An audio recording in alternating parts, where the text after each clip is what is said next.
Hi, నా పేరు సచిన్, నేను హైదరాబాద్ నుంచి. హాయ్, నా పేరు సుమన్, నేను వరంగల్ నుంచి. హాయ్, ఐఎమ్ గణేష్, నేను విజయవాడ నుంచి. ఎవరైతే ఇంటర్ పూర్తయిన వాళ్ళు ఉన్నారో, డిగ్రీ పూర్తయిన వాళ్ళు, బీటెక్ పూర్తయిన వాళ్ళు, ఎవరికైతే ఏవియేషన్ ఇండస్ట్రీ మీద ఇంట్రెస్ట్ ఉందో, ప్యాషన్ ఉందో, వాళ్ళు క్యాలిబర్ ఏవియేషన్ అకాడమీ మీద చూస్ చేసుకోవచ్చు. ఎందుకంటున్నామంటే బయట చాలా అకాడమీస్ ఉన్నాయి. ప్లేస్మెంట్ ఇప్పిస్తామంటారు, 1 lakh to 2 lakh ఛార్జ్ చేస్తారు.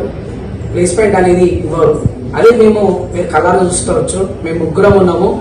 ఎవరైతే మేము ముగ్గురం ఉన్నామో రాజీవ్ గాంధీ ఇంటర్నేషనల్ ఎయిర్పోర్ట్ లో ఎట్ ప్రెసెంట్ మేము సెలెక్ట్ అయ్యాము. క్యాలిబర్ ఏవియేషన్ అకాడమీకి జాయిన్ అవ్వడానికి కారణం మా ఫ్రెండ్ అప్రోచ్ అయిన తర్వాత నేను సోషల్ మీడియా త్రూగా క్యాలిబర్ ఏవియేషన్ అకాడమీకి సెర్చ్ చేసి ఇటువంటి అకాడమీ చాలా ఫ్రాడ్ జరుగుతున్నాయి బయట అని నేను ఒకసారి మా ఫ్రెండ్ కనుక్కొని నేను క్యాలిబర్ ఏవియేషన్ అకాడమీ మేనేజ్మెంట్ తో మాట్లాడి నేను క్యాలిబర్ ఏవియేషన్ అకాడమీలో జాయిన్ అయిన తర్వాత నాకు వితిన్ 6 months లో నాకు రాజీవ్ గాంధీ ఇంటర్నేషనల్ ఎయిర్పోర్ట్ లో నాకు వాళ్ళు చెప్పిన ప్రకారంగా ప్లేస్మెంట్ వచ్చింది నాకు. ఇప్పుడు బయట కూడా చూస్తున్నాం కదా, ఇంటర్ ఫెయిల్ అయిన వాళ్ళు, బీటెక్ బ్యాక్లాగ్స్. నాకు ఉన్నది ఒక బ్యాక్లాగ్ ఉన్నది. త్రూ క్యాలిబర్ ఏవియేషన్ దగ్గర నేను కొన్ని రోజులు కోచింగ్ తీసుకొని తర్వాత రీసెంట్ గా ఒక ఇంటర్వ్యూ కూడా అటెండ్ చేసిన. I selected that Rajiv Gandhi international airport. ముగ్గురం సెలెక్ట్ అయినాం.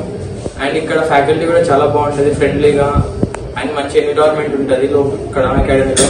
So thankful for calibre aviation academy. Thank you for the management Academy which has given us a placement